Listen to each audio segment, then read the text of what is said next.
In this video, we'll write some simple inline assembly code to find the maximum element in an array. In the main section, I have initialized and declared an array. The main function calls the find underscore max function, which accepts as an argument the base address of the array, and the find max function will find the maximum element in the array and it will return it back to main. So let's start by coding the find max function. So initially we want to fill out the output and the input list. So in this case we know that our input is going to be the base address of the array, which is denoted by the variable a, and since it's going to reside in memory, we will use the constraint m. Our output is going to reside in this variable here called max, so we specify max, and I'm going to choose the output to come from the RDI register, so I use the constraint d. Now in this example we are going to be using this max variable both as an input and as an output. So typically the convention is to use an equal to for the outputs, but in this case, since we plan to also use it as an input for our comparisons, I will use the constraint modifier plus. So now that we've filled out the input and the output list, we are ready to start coding. So the first step is to load the base address of the array in the RBX register. So we start off by using the movq instruction, and our destination has to be the RBX register and the source has to be the base address of the array. So the base address of the array resides in this variable a. So, and the way we refer to this variable in the inline assembly code is by using the shorthand %1.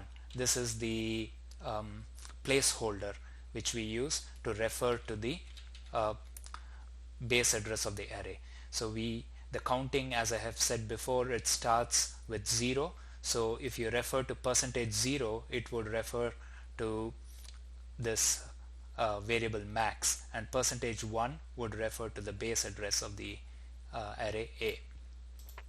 So at the completion of this instruction, we have loaded the base address of the array into RBX, and the next thing we want to do is to load the size of the array in RCX. The size here is in this variable size, and this indicates the number of elements in the array, so we want to put that in the RCX register. And for this I'll use the movl instruction, and I want to move the variable size and I want to move it to the ECX register. When we use the movl version, it moves only 32 bits of data. Since we have declared size to be of type int, it's a 4-byte data, so we move 4 bytes into the ECX register. And the way the move instruction works in the CPU is when we move a 4-byte value into a 64-bit register, the upper 32 bits are automatically cleared and the lower 32 bits will have the size value in ECX. The next step is to load the first element of the array in EAX. So the first element of the array will be in the RBX register, and we want to load the value of the first element, which is 21, and we want to load that into the EAX register. So we have loaded the first element. Now we have to compare this with the value in the max variable, and if the element that we have loaded into EAX is greater than what is there in max, we overwrite max with the greater value. So the first thing we do is to compare. We know that max variable resides in the RDI register, and that's the way we have set it up here by using the D constraint. So we compare the value in RDI with the value in RAX. So once you've compared, the results of the comparison are reflected through the values updated in the eFlags register.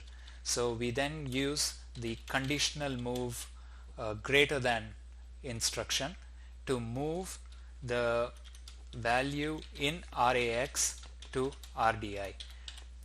And keep in mind that this is a conditional move instruction, cmov.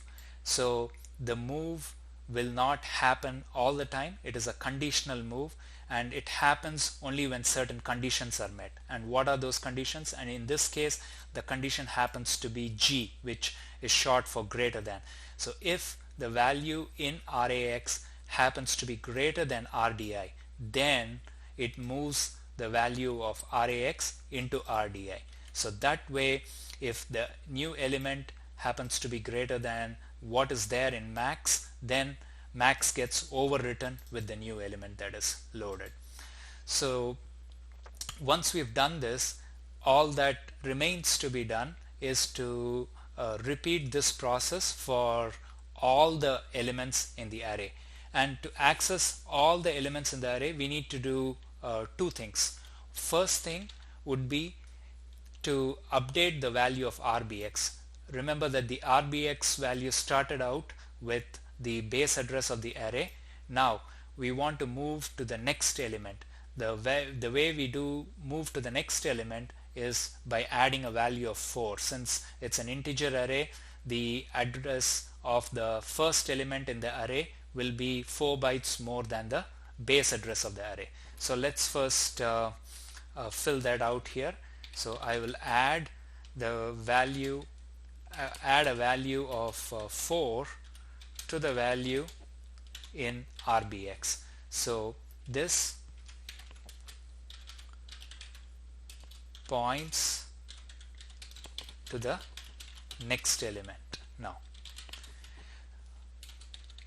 So now we have moved to the next element. We also need to make sure that we go through this whole process for the number of elements in the array, and we know that the number of elements is in the variable size, and size has been loaded in the ECX register. So I'm going to decrement RCX, and if RCX is not equal to 0, I'm going back to step 3. So since we are going to be doing a jump here, I'm going to just add a label here to identify where to jump. So I call the variable continue, and I use the loop instruction, which will automatically decrement RCX, and it will jump to the label continue if RCX is not equal to 0. So what happens if RCX is equal to 0? It will fall through, and at this point, when it falls through, we know that we have completed iterating through all the elements in the array, and we know that the maximum value should be in the RDI register. So the RDI register is mapped to the variable max. So the function breaks out of this loop and it returns the value which is in the variable max, and it completes. So let's quickly run this program and find out if the output matches our expectation. So if you eyeball this array here real quick, I think the answer we expect is a value of 62. So I'm going to build this program, and I'm going to see if we get a value of 62 here. And when I run the program, I get the value of 62, which is the maximum element in the array A.